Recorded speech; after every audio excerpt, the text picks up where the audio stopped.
Well, the Charlie Kirk Saga and now Murder in Manhattan. Both of those are in the news this past week, and we're going to talk about all of that right here on Charlie Crimebuster's podcast. Some people are calling it the fastest minutes in podcasting. The views and opinions expressed in this presentation are solely those of the individuals participating and do not represent those of city, county, state, or federal law enforcement agencies, nor sponsors and platforms of this presentation. The Charlie Crimebuster name and all forms and abbreviations are property of its owner, and its use does not imply endorsement of or opposition to any specific organization, product, or service. All individuals described or mentioned in the presentation should be considered innocent unless or until found guilty in a court of law. This presentation contains adult subject matter. Listener and viewer discretion is advised. Well, hello and welcome to another episode of Charlie Crimebuster. Sure glad to have you aboard the Charlie Crime Train today. Today we're going to be talking about what has been in the news this past week. And of course that is big news now about Luigi Mangione and what happened there with the murder on Manhattan in, well, plain view, even caught on video. And we're also going to get you up to date on the Charlie Kirk deal with Candace Owen. And oh boy, that's brewing. That's really brewing. So we're going to talk about both of those on today's podcast. But let me welcome you. If you're a first-time listener or a seasoned listener, we really appreciate you being a part of the podcast family. Do me a favor, hit that like button and subscribe button. That way you will be notified every time we drop an episode. Glad to have you. Took a break last week. I had a little illness, a little bit of that flu bug or whatever it is going around. But we're back in the saddle today, and we're glad to get you updated on everything that's happening in both of these cases. If you'd like to reach out with a shout out, reach us at charliecrimebuster@gmail.com. That's charliecrimebuster@gmail.com. You can ask questions. You can make suggestions about other podcasts or subjects you'd like for us to cover. You can even lodge objections. You say, hey, man, I just think you're way off base of what you're talking about. It is a safe zone, we say here at Charlie Crimebuster, so feel free to reach out. The following podcast is brought to you by PeacemakerNetwork.com. PeacemakerNetwork.com. Audio is provided by Pixabay.com. That's Pixabay.com. Hey, before we get right into the nitty-gritty, as we say, let me invite you to go over to PeacemakerNetwork.com. There you can read about those brave men and women who run toward danger instead of away from danger. We're talking about the military, those brave men and women there. We're also talking about law enforcement, and we're talking about first responders, those people that come running when we are hurting and are always there to step up. So check it out. That's PeacemakerNetwork.com. And don't forget to subscribe to our YouTube channel, and you can also find other episodes at charliecrimebuster.com. All right, first of all, let's talk about Luigi Mangione. He's back in the news today. If you remember, he was accused of killing Brian Thompson, the CEO of United Healthcare. And that, of course, was on December the 4th, 2024. Just about a year ago, right? Following the nationwide manhunt, we do know that he was finally arrested. The alleged murderer was arrested in Altoona, Pennsylvania, just 5 days after the shooting. To me, it seemed like a lot longer because everybody was looking for this guy. He was indicted on 11 state charges and 4 federal charges, including first-degree murder.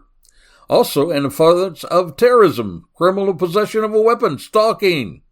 And they are seeking the death penalty in the federal case. Now, that terror charge, well, it was dismissed. But he still faces a charge of second-degree murder. Well, there's more things happening in that case, and we're going to be talking about that in today's program. When you think about this guy, you know, what really stands out to me is this guy had everything going for him. He was really comes from a very nice family. He was born there in Maryland, Towson, Maryland, and actually a Baltimore area couple of Italian descent. Had two older sisters, and they were pretty well off. He attended a very nice school, a private school, an all-boys school in Baltimore. He was the all-American young Italian guy. He played sports, soccer, track, cross-country, wrestling. But he, as a lot of people his age, did develop a great interest in video games. And, get this, video game development, which can be quite lucrative. He taught himself how to code. He even co-founded a gaming app development company.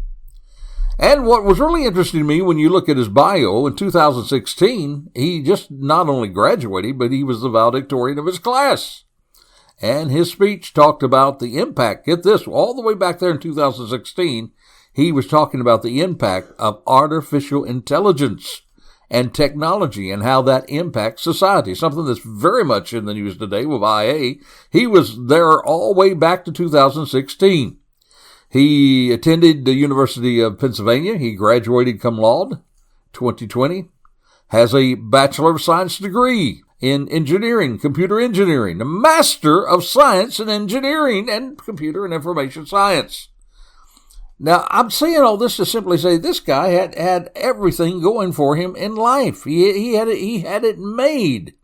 And, he even had a good job when he left and everything going for him. He even served as a counselor at Stanford University Artificial Intelligence Pre-Collegiate High School. So here was a guy who had a lot going for him, who had a very, very bright future, and now he's sitting in a jail cell. Being accused of murder, facing the death penalty perhaps. So what in the world happens to a guy who has all these things going for him and then walks up to the street? Now, in all of this, we want to make sure that we're very careful that we don't forget the victim. The victim of this was Brian Thompson. And, of course, he was the CEO of United Healthcare. And right on December the 4th, he was shot and killed early in the morning, right at the entrance of the New York Hilton Midtown Hotel. And the really interesting thing about that with this crime, it was captured on video. Right, captured on video. Thompson, he was shot twice, once in the leg and once in the back. Now, he was there because they had a big conference there, United Healthcare, the United Healthcare Group, which was the parent company of United Healthcare. And he was there at an annual investors meeting. And the suspect that shot, when they described him, the police did, said it was a white man wearing a mask. Remember that word, wearing a mask. That's important in the update today about this case, because you're saying what you're sharing with me, I've heard before. Yes, you have, but I want to get you up to date. There's some new things that happened this week we're going to talk about. But he was wearing a mask. Remember that. And they also had spent cases that they picked up, the cases that are ejected from a weapon. And there were words written there. Now, we're hearing more and more about words being written on these cartridges, these cartridges at crimes. It's happened more than once now, and you probably heard about it, but it really came to the forefront during this case a year ago, because written on those cartridges were the words delay, deny, depose. And that's very similar to words that you hear in the insurance company, which kind of alludes to the fact that the insurance try to do everything they can, people think, to avoid paying claims. And they use the words delay, deny, defend. Delay, deny, defend. Well, he put delay, deny, depose on those cartridges. The alleged killer put that on the cartridges. And that was very interesting when we studied about it. But as I said, there's going to be some new things that are surfacing this week about that. Now, there was the suspect after that shooting was actually revealed on video. They did find that he was also seen on a bus terminal. That's after the shooting. And in Central Park, not too far away, they also discovered a backpack, which they believed the gunman had. And in that backpack, interesting enough, was Monopoly money and a Tommy Hilfiger jacket. Now, the Monopoly money, I think, was some sort of allusion or some sort of message that these insurance companies are just in it for the money. They don't care for the little guy. They don't care for the guy that's hurting. All they want to do is make more money.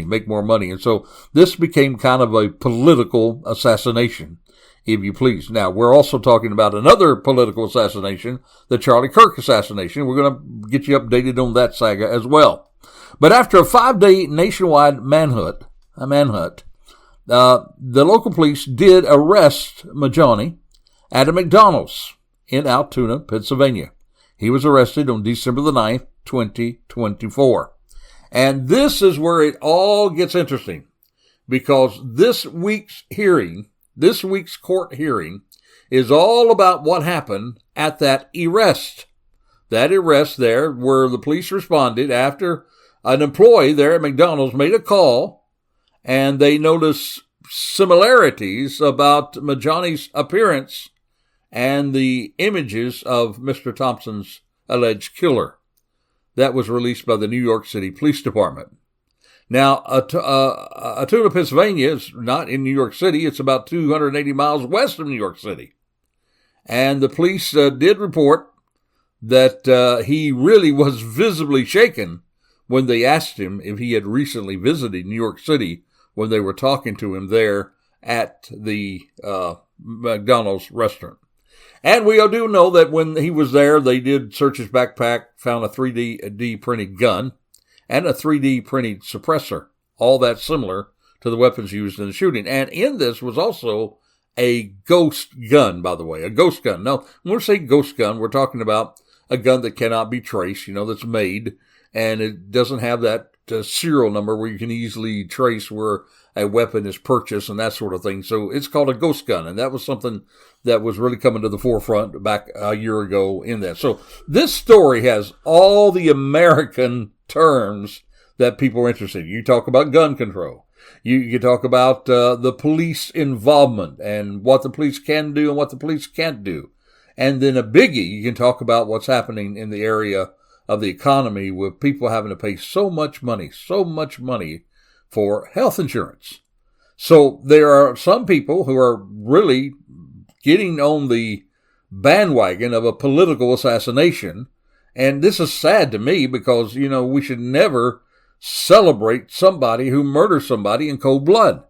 And this was a murder in cold blood in Manhattan. It was a murder in Manhattan. It was a murder of someone in cold blood, of a husband, of a father, for goodness sakes.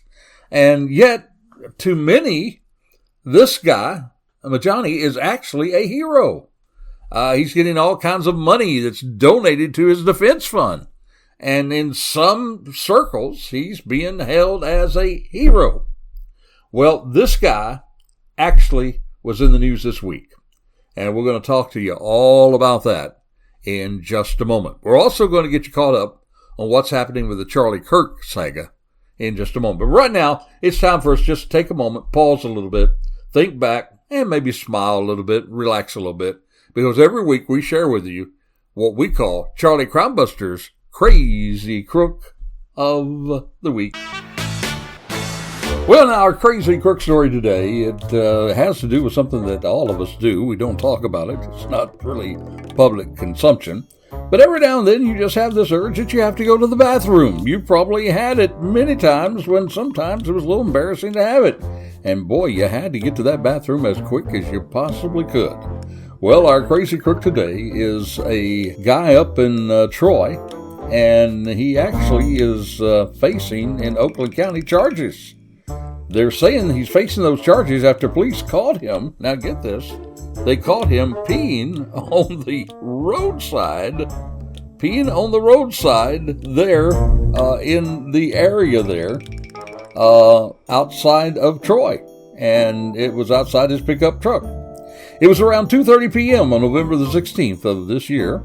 Troy police responded to an area of southbound I-75 at Crooks Road. It was a report, now get this, of a possible drunk driver who was swerving and driving on the shoulder.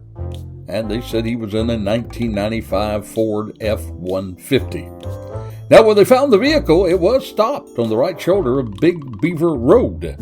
And according to the police report, officers observed the driver, who was 66 years of age, from Rossville, and he was urinating outside the vehicle. Now, when they spoke to him, they noticed, and you notice this if you've been on the street like I have and other officers, you can certainly smell the booze. The man was then asked to perform, well, you know what comes next, the sobriety evaluations, or you call it the drunk driving test. He did, but surprise, surprise, surprise, he performed poorly. And so then, of course, following that, there is the BAC test, and it was 0.94, so he was certainly above the limit. And then he was arrested without incident, taken to the Troy Police lockup. Now, he did agree to the chemical breath test with those results, and he was issued a citation for operating while intoxicated. They call it OWI up there, not DWI.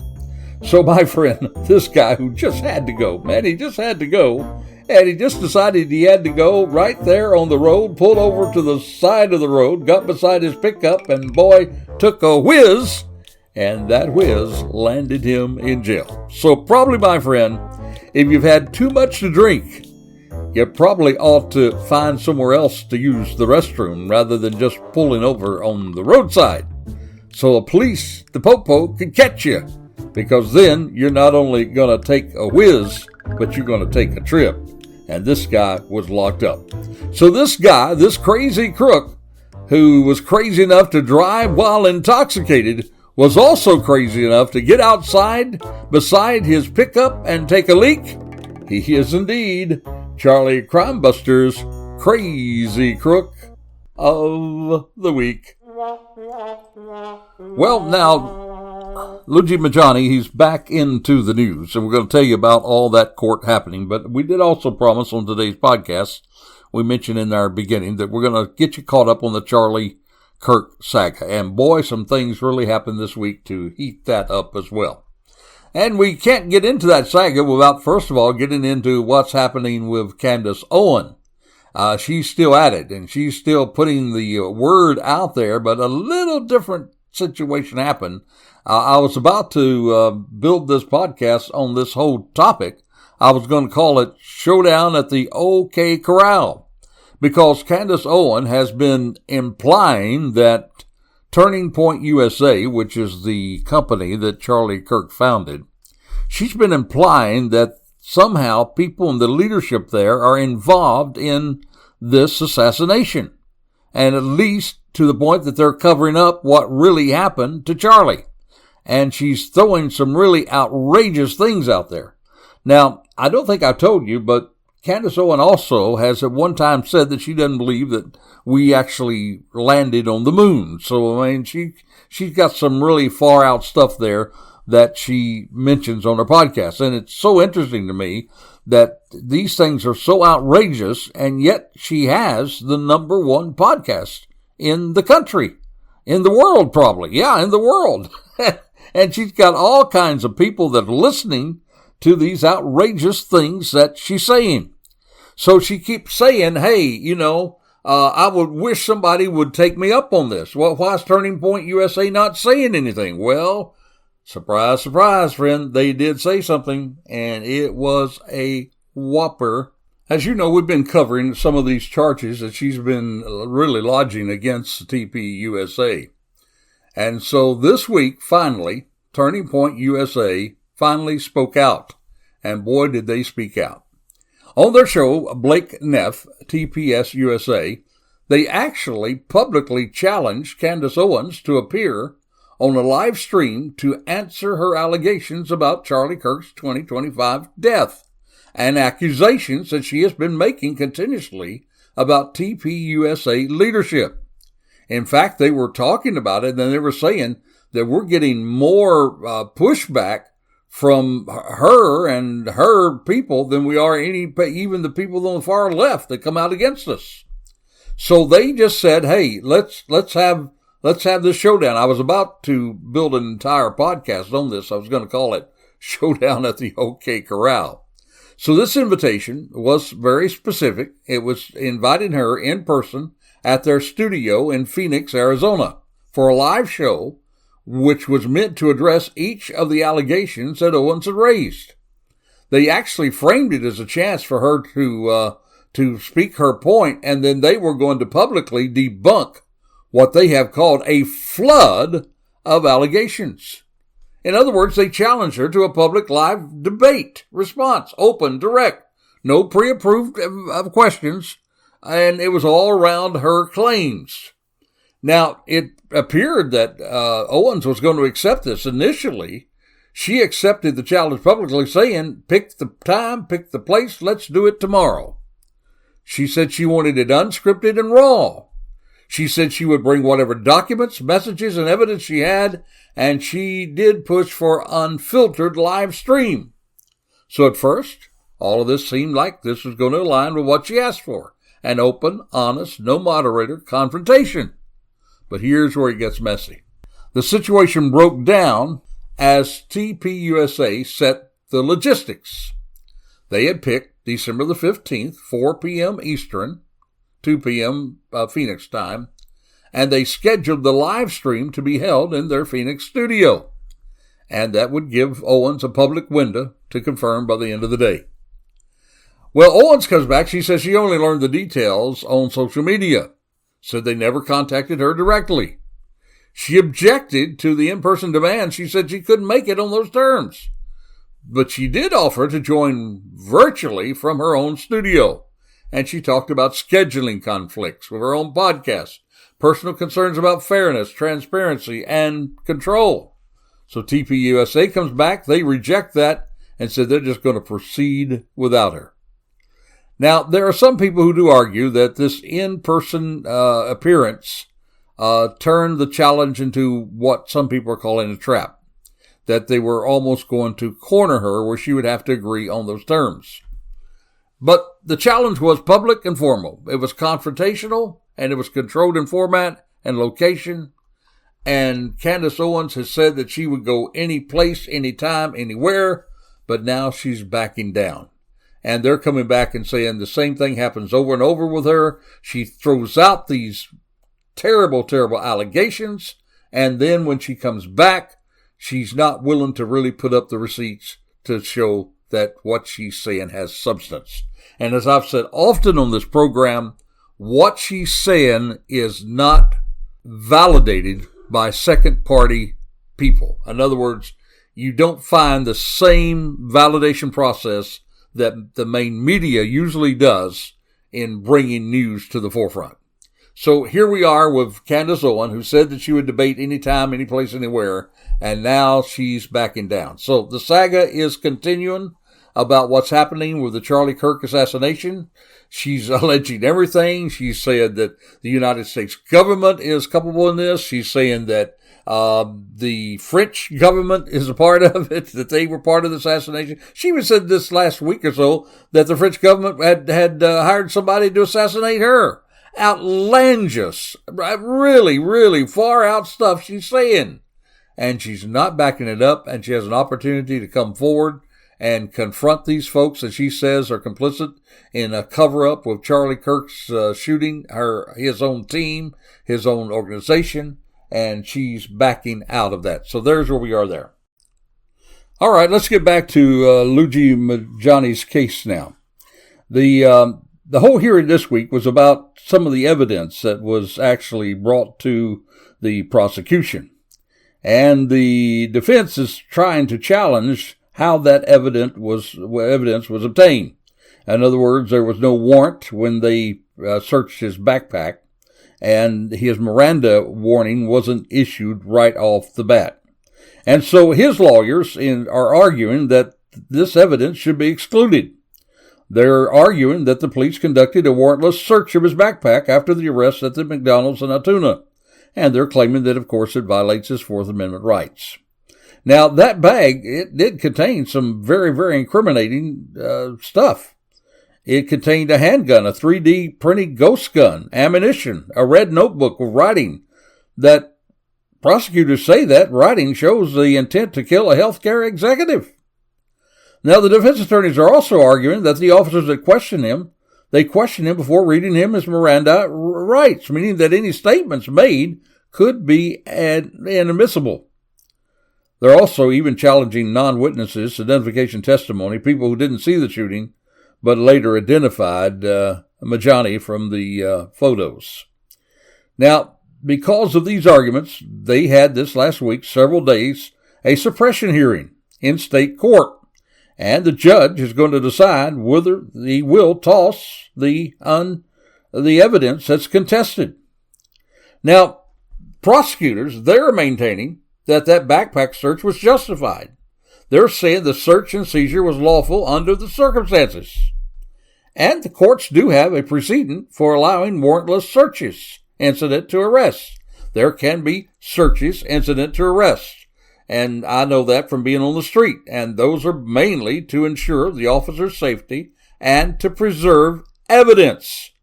And certainly at McDonald's, it could be an argument there that if a guy there is really suspicion of murder and there's a backpack within his reach, then an officer has a right to search something where there might be a weapon, and indeed there was a weapon there. So I think there's going to be a very, very strong argument here that they did have the right to do a warrantless search of that backpack to ensure the officer's safety. There's also another part.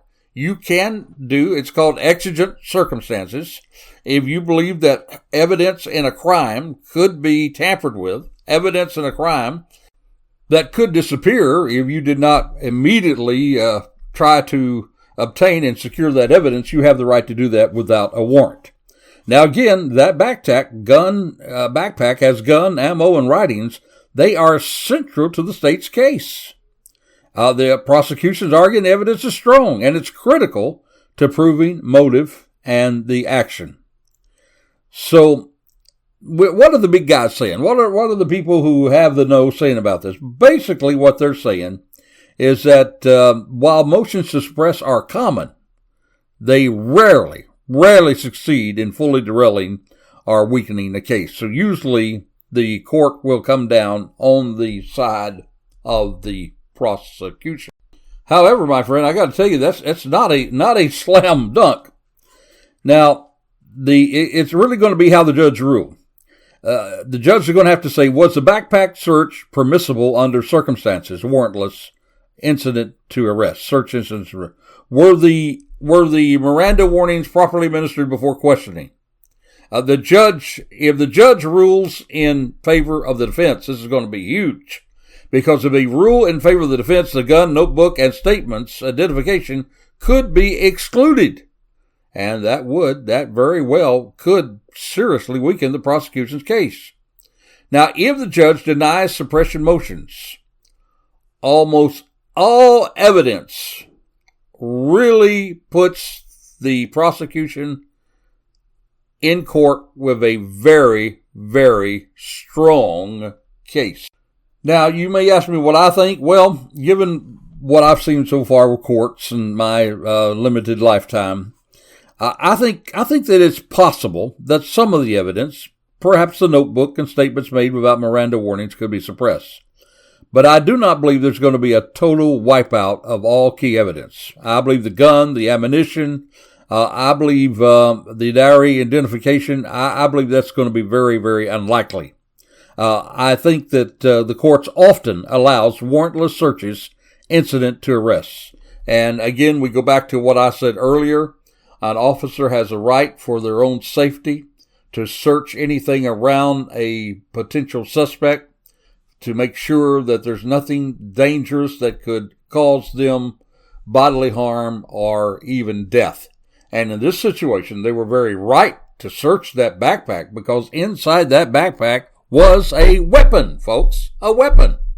And if the warrantless search subject to arrest does anything, it certainly is there to protect an officer's safety. So I think the judge is going to come down on the side of the prosecution on that they had a right to check for their own safety. They may throw out some of the statements he made, but I'm not sure that they need those statements because they've got plenty of evidence right there in the backpack, and I believe that search is going to be held as a reliable search by the prosecution.